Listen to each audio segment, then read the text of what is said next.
Assalamualaikum warahmatullahi wabarakatuh.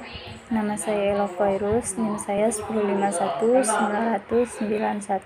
Baiklah, di sini saya akan menjelaskan tentang sejarah konstitusi di Indonesia.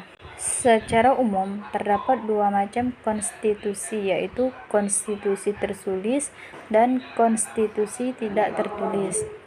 Hampir semua negara di dunia memiliki konstitusi tertulis atau undang-undang dasar yang pada umumnya mengatur mengenai pembentukan, pembagian wewenang, dan cara bekerja sebagai lembaga kenegaraan, serta perlindungan hak asasi manusia. Beberapa sarjana mengemukakan pandangannya mengenai jenis tugas atau kewenangan itu. Salah satu yang paling terkemuka adalah pandangan Montesquieu bahwa kekuasaan negara itu terbagi dalam 3 jenis kekuasaan yang harus dipisahkan secara ketat.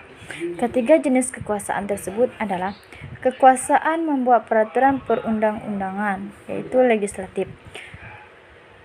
Yang kedua, kekuasaan melaksanakan peraturan perundangan, yaitu eksekutif. Dan yang ketiga adalah kekuasaan kehakiman, yaitu yudikatif. Pandangan lain mengenai jenis kekuasaan yang perlu dibagi atau dipisahkan di dalam konstitusi dikemukakan oleh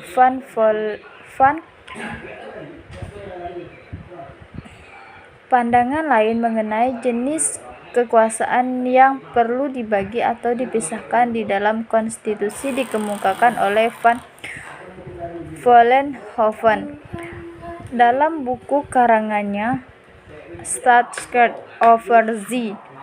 Ia membagi kekuasaan menjadi 4 macam, yaitu pemerintah, perundang-undangan, kepolisian, dan pengadilan. Berdasarkan teori hukum ketatanegaraan yang dijelaskan di atas, maka dapat disimpulkan bahwa jenis kekuasaan negara yang diatur dalam suatu konstitusi itu umumnya terbagi atas 6 dan masing-masing kekuasaan itu diurus oleh suatu badan atau lembaga itu sendiri, yaitu kekuasaan membuat undang-undang, 2. Kekuasaan melaksanakan undang-undang, ketiga, kekuasaan kehakiman, keempat, kekuasaan kepolisian, kelima, kekuasaan kejaksaan, keenam, kekuasaan memeriksa keuangan negara. Perkembangan konstitusi di Indonesia. Para pendiri Negara Kesatuan Republik Indonesia telah sepakat untuk menyusun sebuah undang-undang dasar sebagai konstitusi tertulis dan segala arti dan fungsinya. Dalam sejarah perkembangan ketatanegaraan Indonesia ada 4 macam undang-undang yang pernah berlaku, yaitu 1. Periode 18 Agustus 1945 sampai 20 Desember 1949. Yang kedua, periode 27 Desember 1949 sampai 17 Agustus 1950. Yang ketiga, periode 17 Agustus 1950 sampai 5 Juli 1959. Yang keempat, periode 5 Juli 1959 sampai sekarang. Perubahan undang-undang.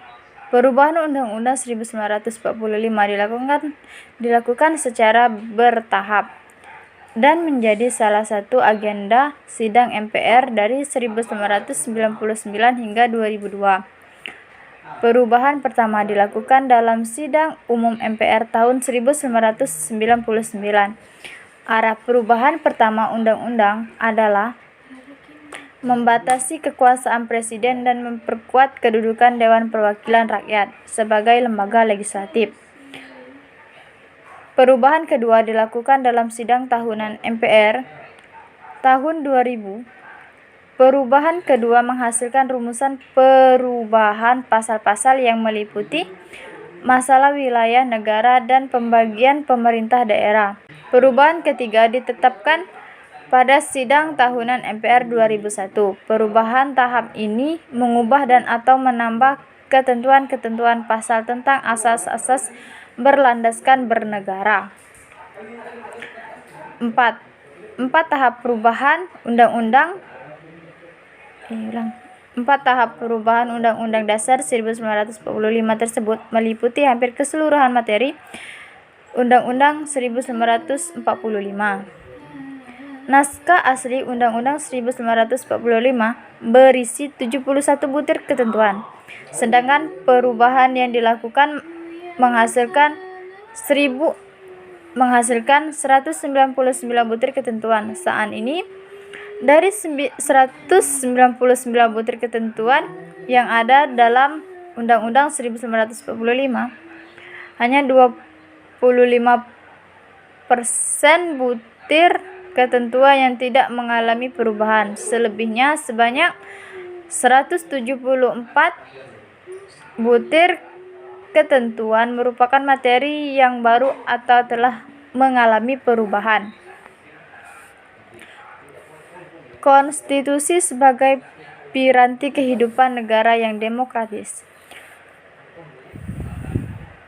Sebagaimana dijelaskan di awal, bahwa konstitusi berpesan sebagai sebuah aturan dasar yang mengatur kehidupan dalam bernegara dan berbangsa, maka sepatutnya kondisi dibuat atas dasar kesepakatan bersama antara negara dan warga negara. Konstitusi merupakan bagian dan terciptanya kehidupan yang demokratis bagi seluruh warga negara. Jika negara yang memiliki demokrasi, maka konstitusi demokrasi merupakan aturan yang dapat menjamin terwujudnya demokrasi di negara tersebut. Setiap konstitusi yang digolongkan sebagai konstitusi demokrasi haruslah memiliki prinsip-prinsip dasar demokrasi itu sendiri. Lembaga negara pasca amandemen. Tugas dan kewenangan MPR RI sesudah perubahan menurut pasal 3 Undang-Undang 1945 perubahan. Lembaga negara pasca amandemen. Sebagai kelembagaan negara, MPR RI tidak lagi diberikan sebutan sebagai lembaga tertinggi negara dan hanya sebagai lembaga negara. Seperti juga MPR, Presiden, BPK, MA. Dalam pasal 1 ayat 2 yang telah mengalami perubahan perihal kedaulatan disebutkan bahwa kedaulatan berada di tangan rakyat dan dilaksanakan menurut Undang-Undang Dasar, sehingga tampaklah bahwa MPR RI tidak lagi menjadi pelaku atau pelaksana kedaulatan rakyat. Juga susunan MPR RI telah dirubah keanggotaannya, yaitu terdiri atas anggota DPR dan Dewan Perwakilan Rakyat.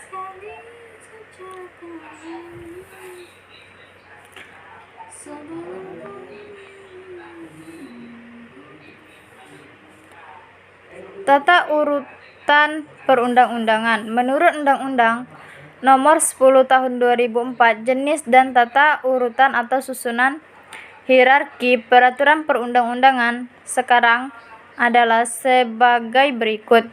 Undang-Undang RI tahun 1945, Undang-Undang Peraturan Pemerintah Pengganti Undang-Undang Perpu.